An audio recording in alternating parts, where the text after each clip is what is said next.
जय श्री राधे, जय श्री हरि।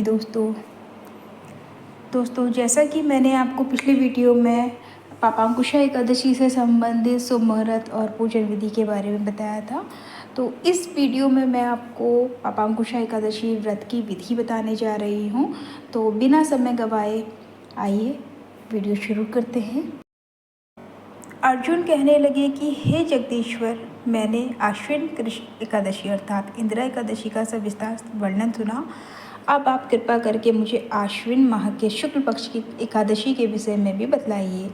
इस एकादशी का क्या नाम है तथा इसके व्रत का क्या विधान है, इसका व्रत करने से किस फल की प्राप्ति होती है, कृपया यह सब विधान पूर्वक कहिए। भगवान श्री कृष्ण कहने लगे, हे कुंती नंदन, आश्विन माह के शुक्ल पक्ष की एकादशी का नाम पापांकुशा एकादशी है। इसका व्रत करने से सभी पाप नष्ट हो जाते हैं और व्रत करने वाला अक्षय पुण्य का भागी होता है। आश्विन शुक्ल एकादशी के दिन इच्छित फल की प्राप्ति के लिए भगवान विष्णु का पूजन करना चाहिए। इस पूजन के द्वारा मनुष्य को स्वर्गलोक की प्राप्ति होती है। हे अर्जुन, जो मनुष्य कठिन तपस्याओं के द्वारा फल की प्राप्ति करते हैं, वह फल इस एकादशी के दिन क्षीर सागर में शेषनाग पर शयन करने वाले भगवान विष्णु को नमस्कार कर देने से ही मिल जाता है और मनुष्य को यम के दुख नहीं भोगने पड़ते।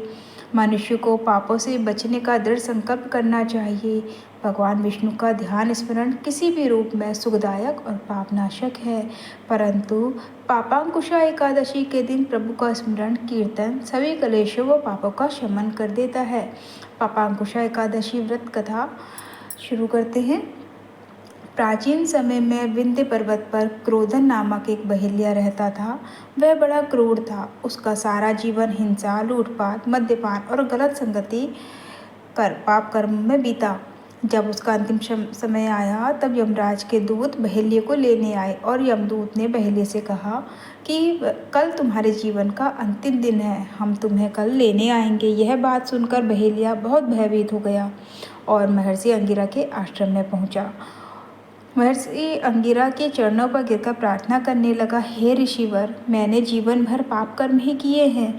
कृपया कर मुझे कोई ऐसा उपाय बताएं जिससे मेरे सारे पाप मिट जाएं और मोक्ष की प्राप्ति हो जाए। उसके निवेदन पर महर्षि अंगिरा ने उसे आश्विन शुक्ल पक्ष की पापांकुशा एकादशी का विधिपूर्वक व्रत करने को कहा।